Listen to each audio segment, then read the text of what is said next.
Welcome to another special Edge of NFT Asia Roadshow edition, where we take you on a global journey to the outer edge of innovation and digital identity, collections, food, fashion, and even phones. First, we catch up with our friends from Mochaverse and find out how they plan to reinvent digital identity while also creating a robust reward program on Web3 steroids. Then, we travel to Seoul and Singapore, where we connect with some early and emerging Web3 pioneers shaping the future of food, fashion, and digital collectibles. You'll hear from Luca N, CEO of Pudgy Penguins, on their incredible successful toy drop, as well as the founder of a viral blockchain-powered food rating app. In addition, we catch up with G Money and hear his perspective on the intersection of fashion and Web3. And sticking with this theme, you'll then meet the team behind a luxury Web3 phone brand. Lastly, we go full circle and chat with the founder of a Web3 company that connects physical products to digital identities and has been used by Puma and Mochaverse to close out this special guest-packed episode. You won't want to miss it. Welcome to the Edge of NFT, the podcast that brings you the top 1% of Web3 today and what will stand the test of time. We explore the nuts and bolts of the business side and also the human element of how Web3 is changing the way we interact with the things we love. This podcast is for the dreamers, disruptors, and doers who are pumped about this ecosystem and driving where it goes next. All right, welcome back to our special new recurring segment, the Mocha Moment. We're catching up with the team at Mochaverse on a monthly basis, given the breadth and depth of this special growing ecosystem. For those that don't know, Mochaverse is the Mocha brand's membership NFT collection of 8,888 unique beings. They call them the Mochas. They are building the world's largest Web3 identity pass in culture and entertainment, empowering personal growth, partner project growth, and the growth of adoption of Web3 in general. And for full disclosure, our parent company, Edge of Company, lies within the Mochaverse ecosystem, and this is a regular segment as part of our media partnership. So today, I'm really excited that we have Gojo Satoshi, who's the marketing lead of Mochaverse and the marketing director at Mocha Brands. Gojo came from a creative advertising agency background with over 10 years of marketing and branding consulting experience. He was most recently the head of marketing of the NFT marketplace, and before that, head of brand of a crypto exchange. Now he's all about crafting the right story for Mochaverse, building the largest Web3 identity pass for culture and entertainment.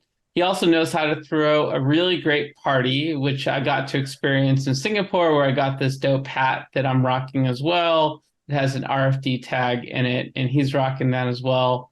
So Gojo, great to have you on the show. There's a lot to cover from your recent... Thanks for having me. Yeah. It's man, there's so much to talk about here. We've got the $20 million investment round. We've got these Mocha IDs. We've got other stuff too to cover. But first, how you doing? Great to see you in Singapore. Thanks for, building some Mocha community and having us over at that event. Sold out, a lot of FOMO, but we had a great time. Thanks, Josh. Yeah, glad you liked the party in Singapore, and it was a hell of a party. And thanks for the kind words on the 20 million. It's certainly a strong vote of confidence from the investors on what we've been building and what we have been experimenting basically in the past few months. So to us, the vision has always been super clear, and same for the team, which is really to build the largest ecosystem, largest Web3 identity pass for culture and entertainment segment. And with the new capital right now, we can even be bolder and even more aggressive on growing the project on all fronts. So basically that includes, product development, the partnership side, marketing channels and community and more. And our latest focus right now, for those who haven't been following us, is the Mocha ID. So it's really our approach to build, on-chain identities in the form of .mocha DID, which I'm sure we'll talk a lot more about later. So all in all, super excited about the project, being part of the project, and can't wait to show the world what we've been building. Yeah, man, you guys have been busy, but let's start with something more simple. Tell us about this cool swag, right? So I got this hat and I've been playing around with it. If you could tap on it with your phone, and Yeah. this was a collaboration with a really cool company that I just happened to interview them actually a week before in Seoul. So I met with the founder, Awesome. Calvin, and they've done a huge collection with Puma. These guys are crushing it with some great technology. What does tapping on the hat do if you happen to be around someone that's part of the Mocha family? Yeah, so it's our basically first digital merch collection that we roll out in our Mocha 2049 event. So basically here, oh man, you should you should have kept the stickers, and that's really for the culture. And this is where the NFC chip really lies. So basically, you use your phone and tap it here, and you can claim an NFT, which is this mocap visual, and it will be an NFT itself. And basically, once you claim this NFT, we will provide like a digital experience for people for the mocap holders. And in the future, we will be dropping exclusive benefits or different in real life perks for holders. So, for example, right after the Singapore 2049, we had given away some one championship tickets to mocap holders for free. So, keep the hat, keep the mocap NFTs, and, look out for more surprises. All right, but it still works without the sticker, right? Like I didn't completely Or mess up. as long as you claim the hat, the cap before you throw away the stickers. Okay, cool. I think I'm good, but we'll figure it out. Yeah, We'll that's figure it. it out. Yeah. So let's talk about the investment round. It was led by CMCC Global and a lot of other interesting folks. You talked about sort of the big vision here. And, what I've sort of come to understand from getting to know the team and sort of having a chance to experience the ecosystem, a lot of that vision comes to us in terms of gaming and entertainment. Maybe you can kind of elaborate on that aspect of Mochaverse? Yeah, for sure. So basically, Mochaverse is we're trying to build Mochaverse as the almost like the L1 kind of empowerment layer across culture and entertainment, and that's what really the Mocha brands ecosystem has been focusing on. And how we're doing this is we're building this loyalty points program where we'll integrate with different portfolio companies within the ecosystem, and we have been doing it in season 1 already with Mocana Odyssey campaign. So we've been doing it with GameMe, with the really cool kind of Mochaverse, hoop game. And then we also did it with Biker and Dustland. So that's really the approach that we're trying to get at. And when you think about it, gaming and culture and entertainment is probably the most retail-facing pillars in Web3, and probably the easiest way to onboard the crypto curious and Web2 crowd. So this is really where we're focusing on and trying to target with Mochaverse. Yeah, it makes a lot of sense, right? Outer Edge, LA, we really kind of doubled down on this intersection of gaming, entertainment, and culture this year. And that's where we see the most traction as well. That's where people are excited. It's one thing to sort of have these tools available for digital art and for PFP projects and, to have the infrastructure, but it's a whole other thing to experience it from a consumer lens and Exactly. sort of, and at the end of the day, I think it's part of being human is we like to consume things, and those tend to be sort of things that we watch or listen to, or, games, right? Exactly. So that makes a lot of sense. So part of this mass adoption approach, and you guys have been quite clever about this. I'm sort of trying to understand what's going on here behind the scenes. I don't really get that much more than everyone else. Is this buzz around Mocha IDs, right? So I've claimed mine. I've shared some with some friends. We're going to announce a pretty cool contest for our audience. But what are some of the unique privileges that await Mocha ID holders as they journey, through the immersive realm of Mochaverse? Yeah. So like I mentioned earlier, right? So Mocha ID is really our approach to try to build and tackle the that concept of on-chain or digital identity. So Mocha ID will become the on-chain identity for the participants within the Mochaverse ecosystem. So there's an analogy I love to use when I explain Mocha ID concept is think of Mocha ID as like your passport plus your club membership card combined in one card, in one pass.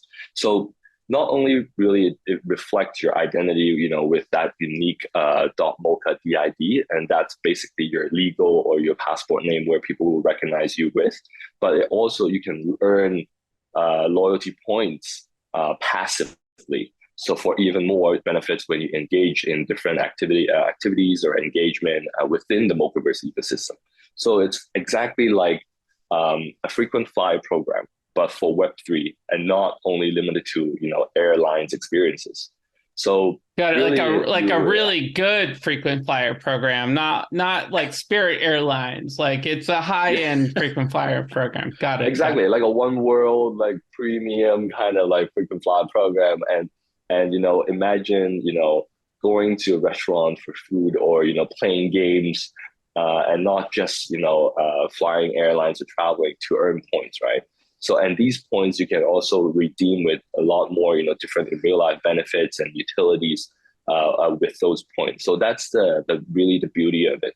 And really by engaging within the ecosystem, you're not only earning the points, passively, and you're also, because we're so early in Web3, you're building reputation and you're building influence, along the way. And the more you engage, the more you, build your network, the more you earn, and the stronger the network effect you will, start building within the space. So really, Mochaverse has always been this kind of ecosystem play. So we're trying to, expand it, bigger than ever, and with Mocha ID really as the first step. Because when you think about it, we launched the Mochaverse NFT in the beginning, and like you said in the very beginning of the video, it's only like 8,888, NFTs.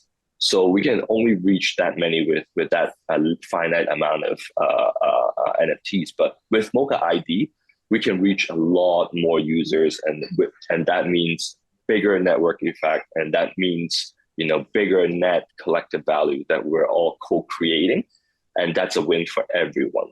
Yeah, it's not really dilutive, but then it's an ecosystem. When you think about it, it's like an ecosystem expansion play, and that's what we're trying to achieve with Mocha ID.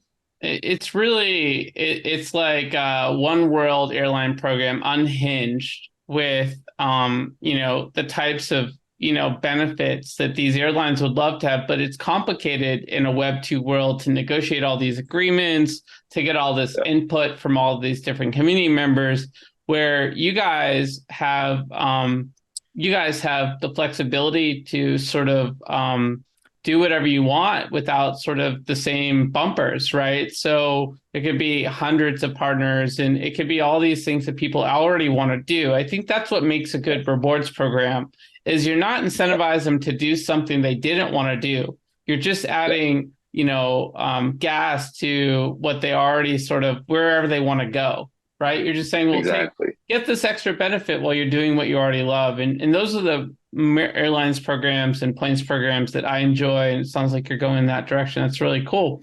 So exactly. on another note, you also just announced a partnership with Favor. And I downloaded the app. I checked it out. I sort of updated my profile like you asked me to sort of flex my mochas. But I have honestly, I'm still jet lagged. I have a lot going on. I haven't actually digested what Favor's all about. So break it down for me and for our audience. Yeah, sure thing. So Favor is probably the biggest kind of decentralized social app within the Lens protocol, within the Lens ecosystem right now. So basically, you can basically they're incentivizing you to create, to interact, to socialize on the app. So I think the foundation of this partnership is really built on the mutual kind of dedication to build out Web3 social and on-chain identities with Favor. And once you're on the app, you can see the profiles. In nature is either .lens or .favor, or recently they adopted .cyber, which is cyber connect. They're big on kind of digital identities and also decentralized kind of social interaction. So basically, our first step with them is onboarding the Mochaverse NFT collection to the app, so that people can now connect different connect their Mocha NFTs and basically flex their muscle that hey, I own a Mochaverse NFT, and now there's like a limited time offering for those who connected the NFTs, and now they can earn favorite cred and favorite points at a multiplier within a limited time, and really to grow, amplify and grow the Web3 social pie together. And I guess a little bit of alpha like here is obviously the next step, as you can tell, because Mocha ID will be appear in the form of .mocha. So we hopefully will see .mocha being integrated into the favorite app very soon. Yeah, I mean, that's all I can say now. I mean, I was gonna ask. It seemed like the direction you're heading there, and yeah, I will say that Mocha has a nice ring to it as an extension. So we'll leave it there. But yes, that's not all the news. It's like you guys just are so busy building. I love it. You also just announced a big collaboration with Rarible to create Mocha Mart. I'm really curious what inspired this program, and how is this custom marketplace different than other marketplaces that are out there? Yeah, sure. So basically, we launched Mocha Mart, I think a few months back already. But I think what's new is that very reward program. And I can touch on the incentives on the Mocha Mart first, because there's really two main reasons why we needed to build our custom marketplace, is because of security reasons and also better integration into our ecosystem. So first, we obviously, in this space, we see a lot of, scam collections, imposters, and, obviously shady OTC trades. And, we always put our community in first when we think of, different user experience and product.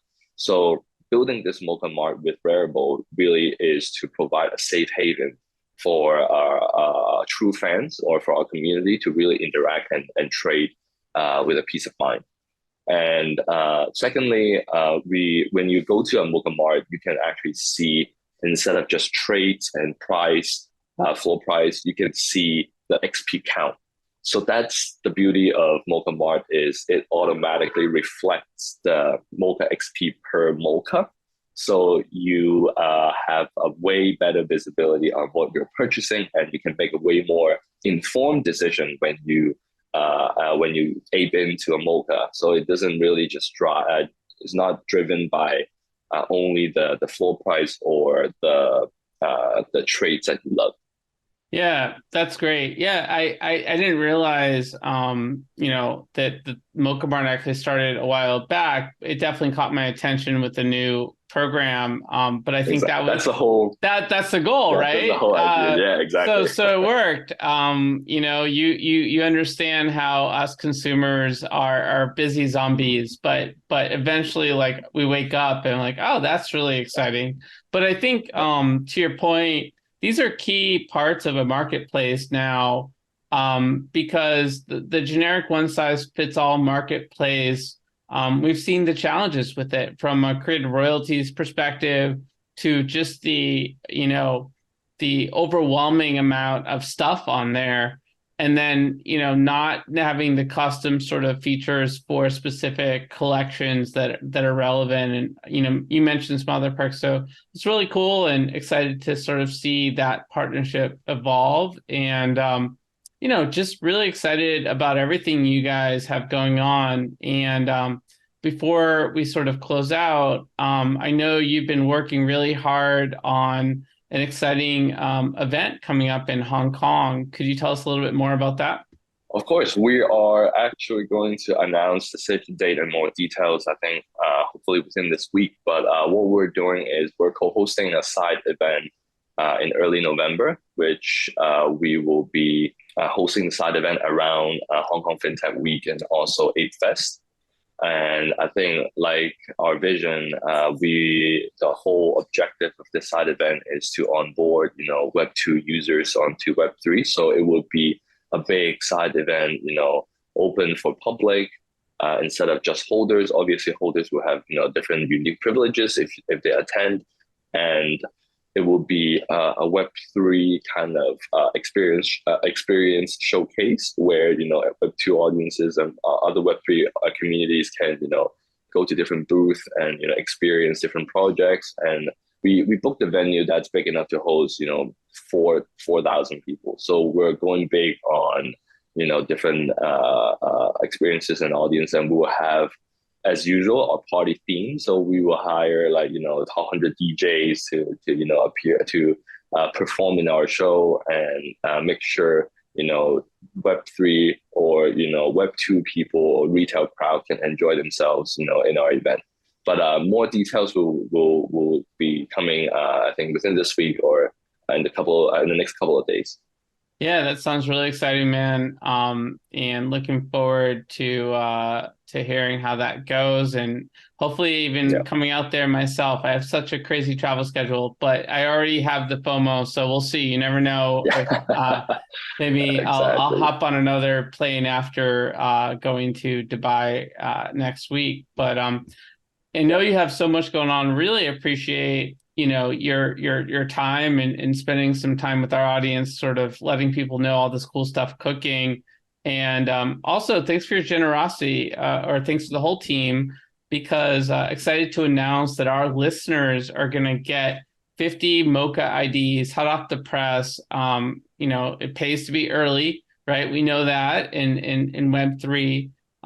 So we're going to announce sort of all sorts of fun ways that you'll have a chance to earn these Mocha IDs and share that with our audience. And again, if you don't know and you're just tuning in, Mocha IDs will provide unique privileges and bonuses to holders using Mochaverse's reward system. Think of it as as an airlines reward program on steroids, Web3 steroids. It's going to be a lot of fun. So thanks for that. Appreciate the support. Josh, there. I just want to quickly add that with the 50 Mocha IDs, we really wanted to design the Mocha ID program to be as inclusive as possible, but we are starting it exclusive. So those 50 Mocha IDs will be distributed in the form of invite codes. So basically, right now, before the actual mint day, we're only giving out to the invite codes to Mocha holders and close partners, so such as Edge in this case. So basically, you have to have the invite codes to be eligible to reserve a Mocha ID spot, where you can have priority access to calling dibs on your favorite Mocha ID name. So Gojo.mocha doesn't get taken, or Gojo Satoshi.mocha won't be taken by someone else. So that's the exclusiveness, and the invite codes will evolve into something more referral model like. So after mint, we can still use the invite codes to as a referral code. So basically, if you refer someone using the invite code, you get part of the attribution from that person. So in other words, the more active your referee is, basically you as a referrer will earn more points from him or her. So we have been advising our community to really be wise when you give out these invite codes. And Edge has been a great partner of Mochaverse, and that's why we think these invite codes are in good hands with Edge. Very cool. Well, you heard it, listeners. If you want to, have a chance to get one of these invite codes, make sure you're going to do something with it. Participate in the community. Don't just exactly put this on the shelf and let it get dusty, right? So let's do this opportunity justice. If you do decide to apply, I appreciate all that really cool context. And again, great spending some time with you today, and sort of, I guess we'll see what happens next. I'm sure we'll have a ton to talk about next time around. All right. Well, Gojo, great to hang out with you and learn more about what's happening in the world of Mokana. And I'm sure we'll have lots of fun things to talk about in just another month. Amazing. Thanks for having me. Absolutely. So everyone, as we wrap up this edition of Mocha Moment, just be sure to mark your calendars for the future blockchain summit at Dubai Harbor, where you can explore the future of Web3 technology, blockchain, and gaming firsthand, October 15th to the 18th. It's going to be a lot of fun. Gojo, will I see you or the Mochaverse team there? Right now, Hong Kong is our top priority, so I will FOMO in Hong Kong.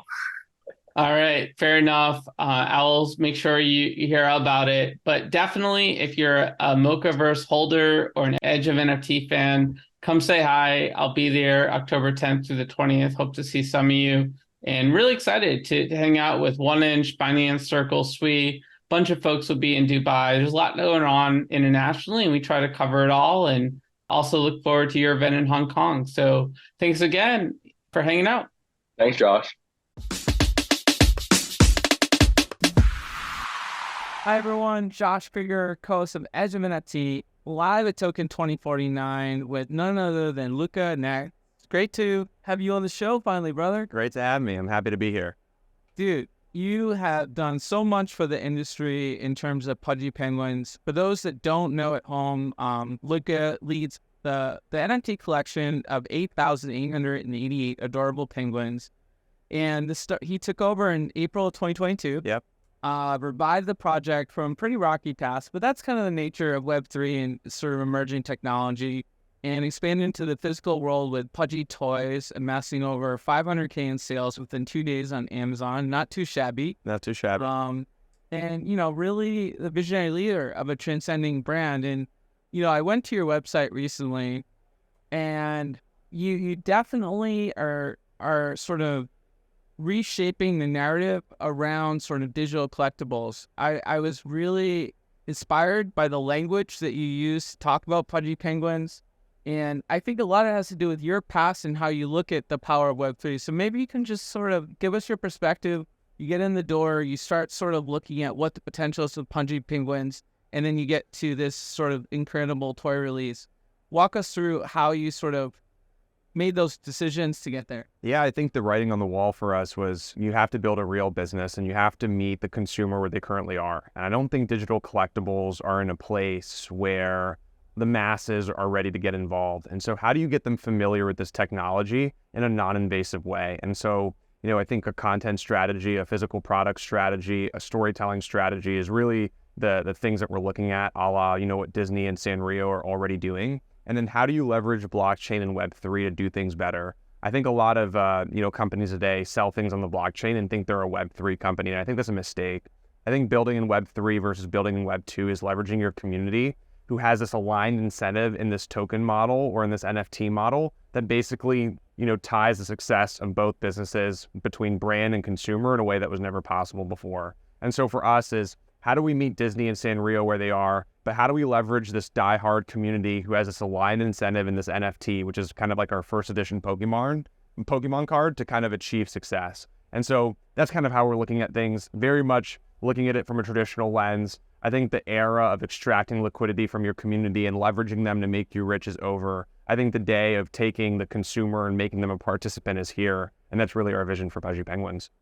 Excellent. And walk me through sort of how sort of the demographics of your community have shifted, right? Because I envision the early community, similar to our audience, 28 to 35, Yep.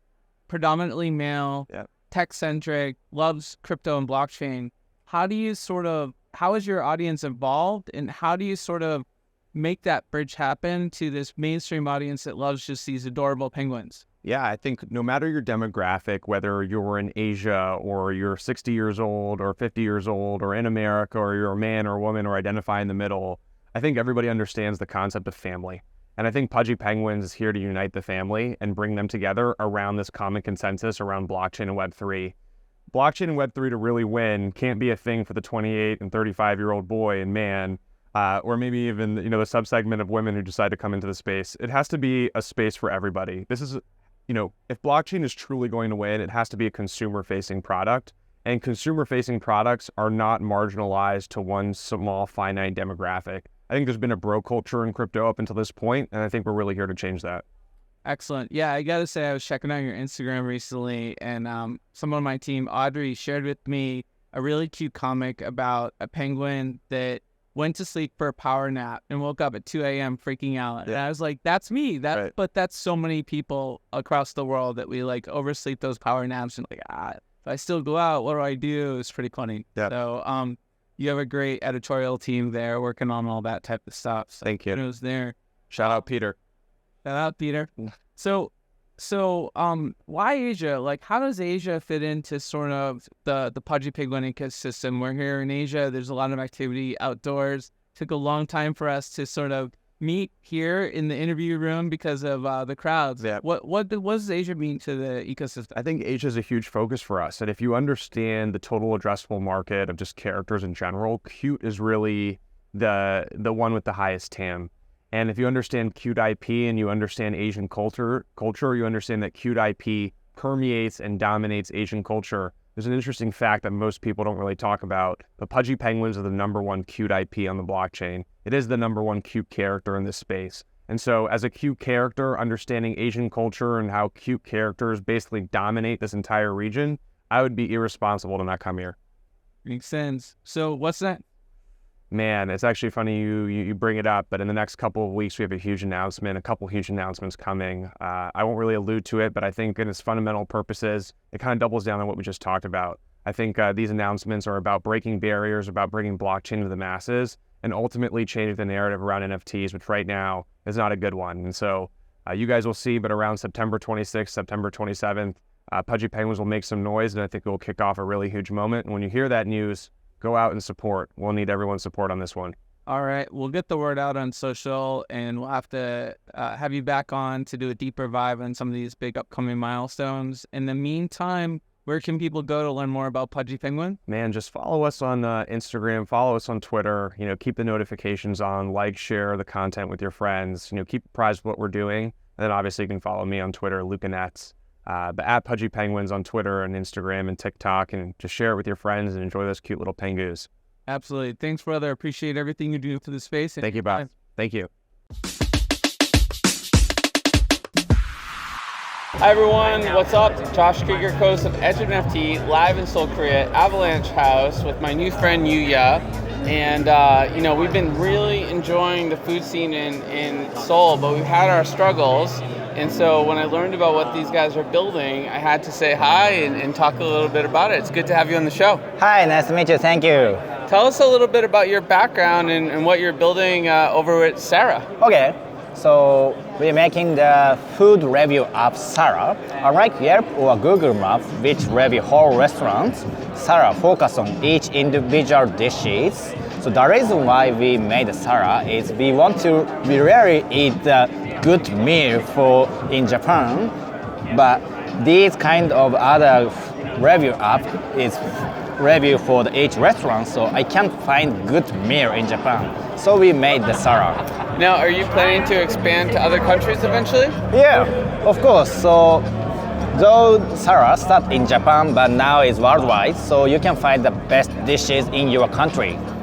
Very cool. And why did you choose to take advantage of blockchain technology, and why Avalanche? Okay, so the reason why we chose blockchain is we can put every data in the blockchain. If so, we can share every data for the food industry. It makes the revolution in the food industry. So we choose blockchain, and the reason why Avalanche is very fast and easy to customize. Cool. And what kind of traction have you had so far?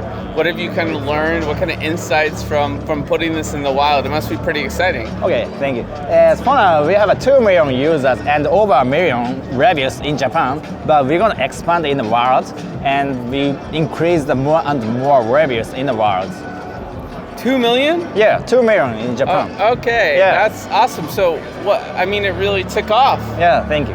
That's cool. And what did you learn from, like, how did you scale it so quickly, and what kind of feedback have you gotten from people that have used the product? We always communicate with our users, so we made a Discord group, and in this group we always meet up the users and to get the feedback every time. So we upgrade the product every time. Cool. Have you got any fun invitations to restaurants now to try their food because your app is so popular? Do you get to eat out a lot more? Yeah, thanks. Some of the perks, right? Yeah. And what's on the roadmap? What's coming up next? So for now we're building the Avalanche subnet. Our subnet name is Onigiri. It means the rice ball. And after the release the Onigiri blockchain, we promote the blockchain to all of the food service and food industry. Very cool. And if people want to learn more about what you're doing, where do they go on the internet and on Twitter? Yeah. Where do they go? My internet and Twitter. Yeah, Twitter handle. Yeah. My Twitter handle is SKYUYA03. Very cool. Thanks for hanging out, and thank you. Good luck with everything. Yeah, thank you. Thanks for helping people eat better. Yeah, thank you. What's up, everyone? This is Josh Krieger, co-host of Edge of NFT, live at the Marina Sands during TOKEN2049, hanging out with G Money. What's going on, man? What's up? How are you? Good to see you, brother. We've been crossing two ships in the middle of the night in Seoul and now here. And, I enjoy all your posts about all your travels. You've been hanging out in Asia and Europe quite a lot the last few seasons. Yeah. What's your perspective on from being over here, and how is that I always find travel opens my eyes and gives me to think clear about the future. How's it been for you? I think it's been good. I think, part of the reason why I've been spending so much time in Asia is because I felt underpenetrated to the Asian market. It's just come here. This is my first time in Singapore. Earlier this year was my first time in Seoul. So kind of just trying to go get a feel for the cities before, figuring out what an action plan looks like to tackle the Far East. And what have you seen? What are some of your insights from the trip? Let's start with Europe, and then we'll cover Asia. I guess in Europe, it's just same old, I guess. It's just, I feel like it's very, have always been aligned with, I think, the European market and understanding it.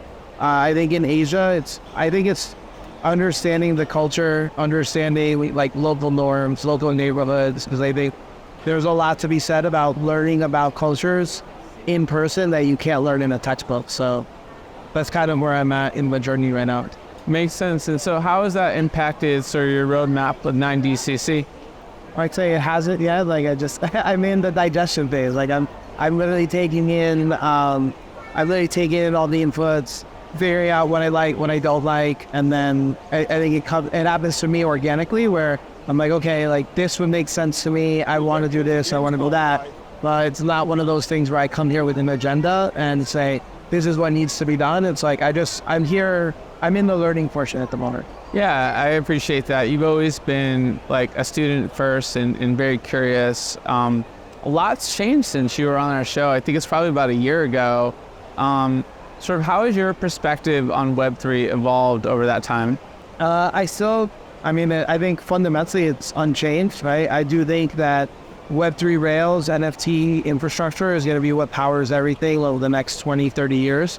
So the story is still fundamentally the same. I think the way that message gets told and the way adoption happens is probably different, which I would have expected, right? I don't think nothing is ever a linear path. So are you changing the language you use in terms of how you communicate about this to your audience and to folks that you meet that, don't understand the world of Web3?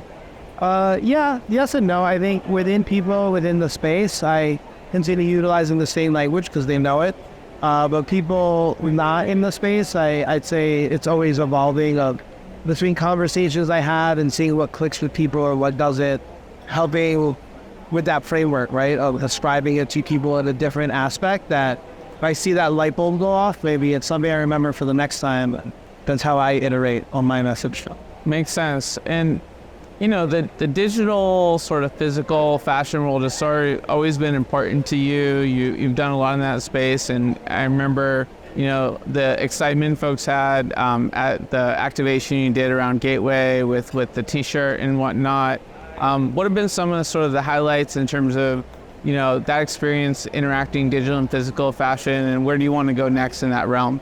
I mean, the experience has been awesome. I for the time being, I want to continue down the same path. I think we've struck on something special. The gamification that we've been able to do has been something that I'm not sure that I've seen anybody else been able to replicate at scale yet, at least.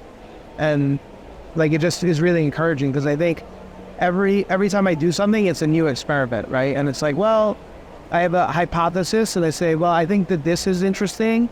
Will other people also find it interesting? And kind of go from there. Cool. You remind me of some of the sort of folks in the music world that you just see do mixtapes with a whole mix of folks from all different genres, and you work with a lot of different people. How has that sort of shaped your creative process, and in particular, what's it been like working with Jeff Staple? I mean, he's an icon in fashion. We had an interview with him at FWB.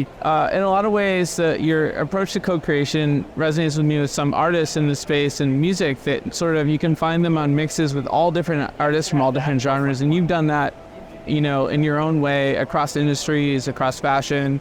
One of those folks you've worked with a lot is Jeff Staple. A living icon in fashion, with such a creative long-term perspective as well. I can see how you guys mesh together. What's it been like working with Jeff, and what have you learned from working with him?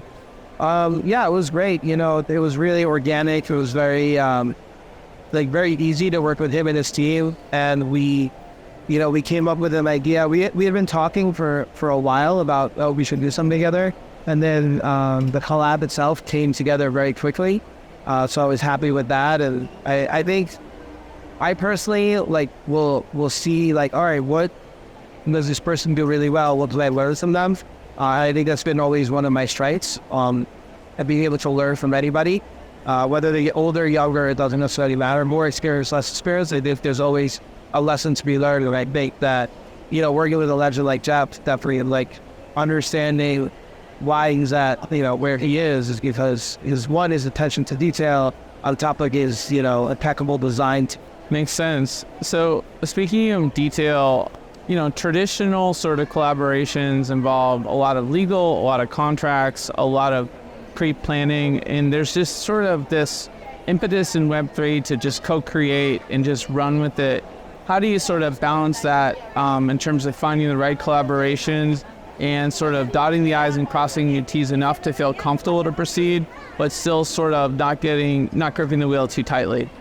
I think it's on a case-by-case basis. There's some people that are easier to work with than others. With Snowfro, we had a handshake deal on day one. So, but that also stemmed from the fact that he's a very good friend, and we had multiple dealings in the past that were not even on handshakes, right? We had escrowed punks and given each other loans and whatnot for large figures of money without even knowing each other's real names or phone numbers, for that matter, at that point when we did those things. So I think it's just on a case-by-case basis. There's some relationships where you can't move forward unless you have that contract executed. There's others where you can move forward in good faith.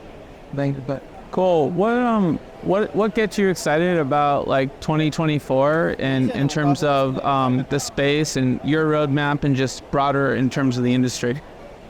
I'd say, I think just adoption, right? I think people are building a lot of cool things right now that, the seeds, the seeds of the next bull market are being planted. Yeah, totally. I think we're starting to see that, and what starts the bull market, I really don't know, but at the very least, I think that you have that opportunity to start to get a live front row seat in the action. Cool. Let's just cover for a moment gaming and AI. These are two hot topics. What are you doing in sort of the realm of gaming? What are you looking at there? I'm not that involved in it. No. And then in AI, have you messed around with it and explored that? I've messed around with AI. I've done a couple AI video compilations. I did one with for the series finale of Succession. I was a big fan. So I messed around with AI and I made like an AI video. I messed around with different things on it. I think the tech is really cool. I know it's helped a lot with my creative process so far, and I'm only hoping for it to become much more usable, I think, over time as the tools evolve and mature. Cool.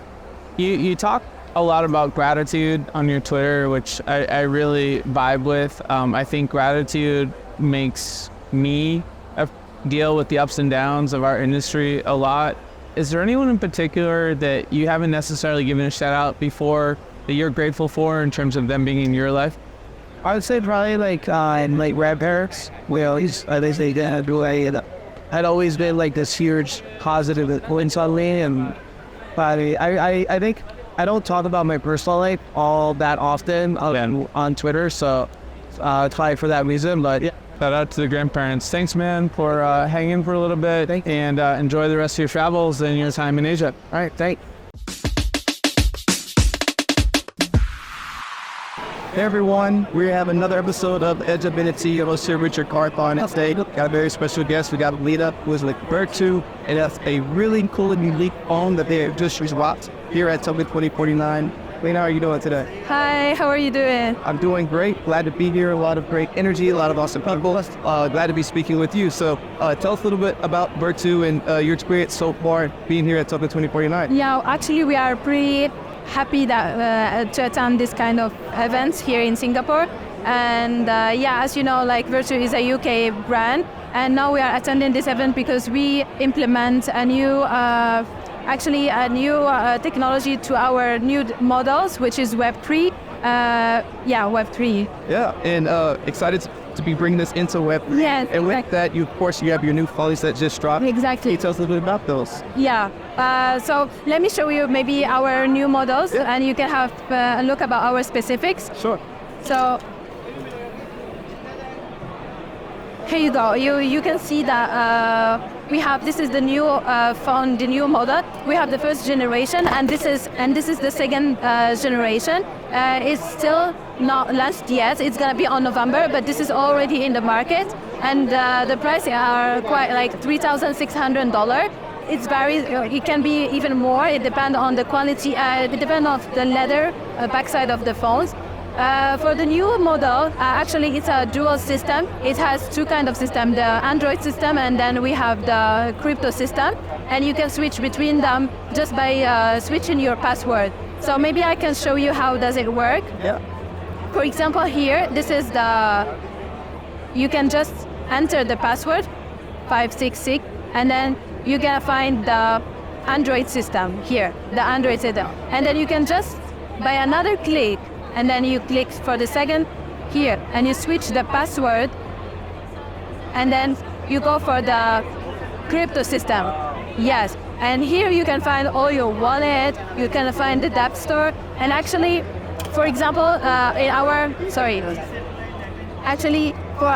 the new phone, we are using the decentralized operation system. Actually, we are using the MPC wallet. That means we're gonna divide your private key on 3 parts. One part is gonna be on the,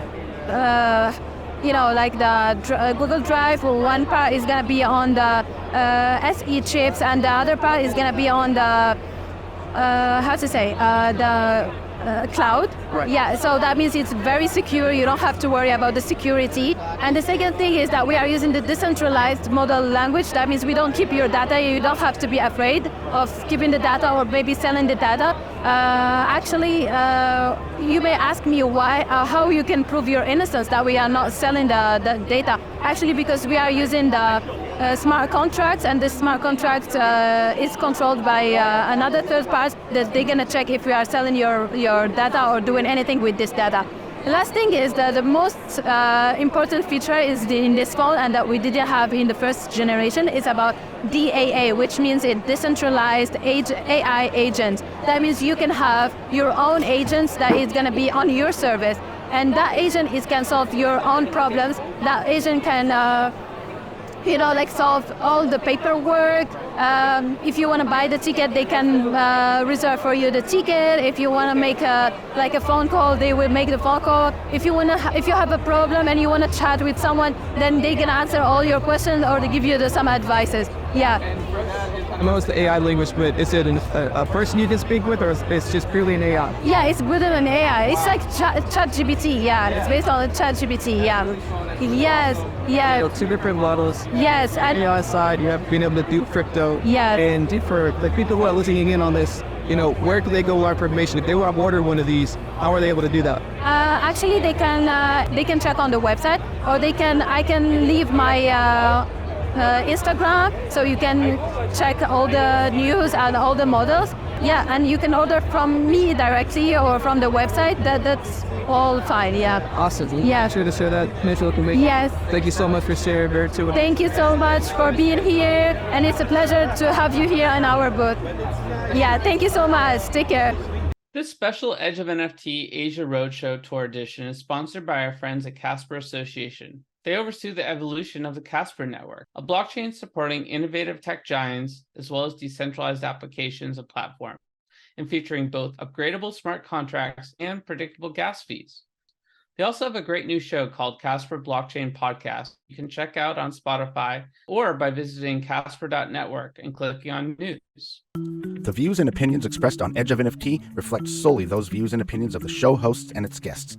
Please make sure to do your own research. Our show is not financial advice. You understand that you are using any and all information available on or through this podcast at your own risk. Whenever making financial decisions, we recommend doing your own research and talking to your accountant for financial advice. From time to time, we may feature sponsored content on the show for which we receive value, and we may share links for which we receive a commission if you make a purchase through one of those links. Refer to our website, www.edgeofnft.com, for our full disclaimer, terms and conditions, and privacy policy.